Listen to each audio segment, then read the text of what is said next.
Chemical reaction. What is a chemical reaction? Let's read out. And children, this topic, chemical reaction, is the base of this chapter.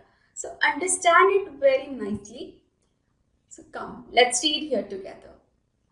A chemical reaction is a process in which substances undergo a transformation resulting in the formation of new substance with different chemical properties. तो हमने क्या जाना कि chemical reaction ये एक process है. इसमें जो सब्सटेंसेस हैं दैट इज रिएक्टेंट्स, ये इस तरह ट्रांसफॉर्म होते हैं कि जो फाइनल प्रोडक्ट ये बनाते हैं उसका जो प्रॉपर्टी होता है वो एंटायरली डिफरेंट होता है इनिशियल वाले रिएक्टेंट से. जैसे कि आप यहाँ पे देखो, ये हमने क्या लिया है रिएक्टेंट्स के तौर पे, सल्फर लिया है और ऑक्सीजन लिया है और प्रोडक्ट क्या बना, सल्फर डाइऑक्साइड. तो इस सल्फर डाइऑक्साइड का जो प्रॉपर्टी है वो बिल्कुल ही डिफरेंट है सल्फर और ऑक्सीजन से. तो हम कहेंगे कि ये एक क्या है, केमिकल रिएक्शन. क्यों केमिकल रिएक्शन है? क्योंकि जो न्यू सब्सटेंस है जैसे कि यहाँ पे सल्फर डाइऑक्साइड, इसका जो प्रॉपर्टी है जो कि केमिकल प्रॉपर्टी है वो इनिशियल वाले रिएक्टेंट दैट इज सल्फर और ऑक्सीजन से एंटायरली डिफरेंट है. I hope this is clear. Let's move on to next topic, chemical equation. ये क्या है बच्चों, केमिकल इक्वेशन क्या है? It is a way of representing chemical reaction using symbols and formulas to represent the reactant and product involved. जो अभी हमने just पहले पढ़ा ना केमिकल रिएक्शन, उसको सिंबल्स और फॉर्मूले में रिप्रेजेंट जब हम कर देते हैं तो उसे हम क्या कहते हैं, केमिकल इक्वेशन. जैसे हमने यहाँ पे hydrogen plus oxygen gives water. इसी रिएक्शन को जब सिंबल्स का यूज करके लिखा, जैसे हाइड्रोजन के लिए H2, ऑक्सीजन के लिए O2, एरो H2O, तो हमने क्या किया, ये क्या बन गया, एक केमिकल इक्वेशन बन गया. आई होप दिस इज क्लियर. बच्चों अब आइए समझते हैं कि ये जो केमिकल इक्वेशन हमने पढ़ा इसको और ज्यादा इंफॉर्मेटिव कैसे बना सकते हैं.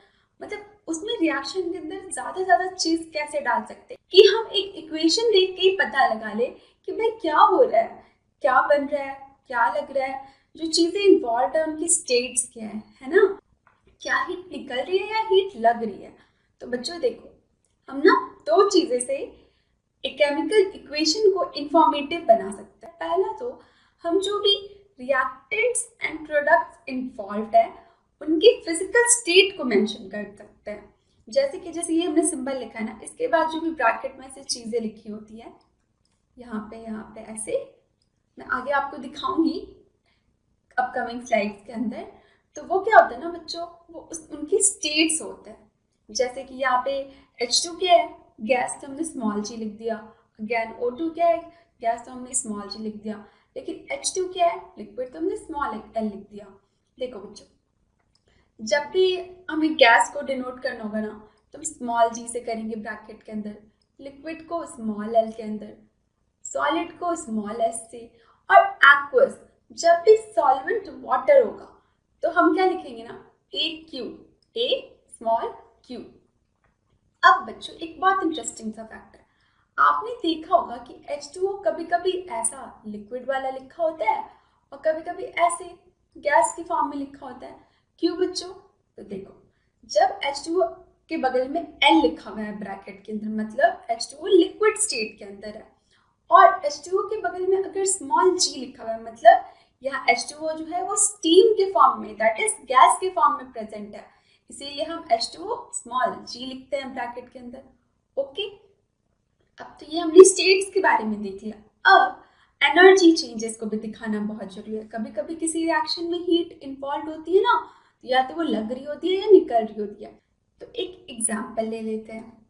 अगर एक रिएक्शन में A प्लस B मिल के बना रहा है C, और अगर इस रिएक्शन के अंदर हीट लगेगा तो हम इधर रिएक्टेंट वाले साइड में ऐसे लिख देंगे हीट, और अगर इस रिएक्शन में हीट रिलीज होगा तो हम इधर प्रोडक्ट वाले साइड में लिख देंगे हीट. ठीक है, तो तो जब भी कभी किसी रिएक्शन के अंदर हीट रिलीज होता है तो उसे प्रोडक्ट साइड में शो करना है, और अगर हीट लगता है, हीट इन्वॉल्व होता है, तो उसे रिएक्टेड साइड में लिखना है।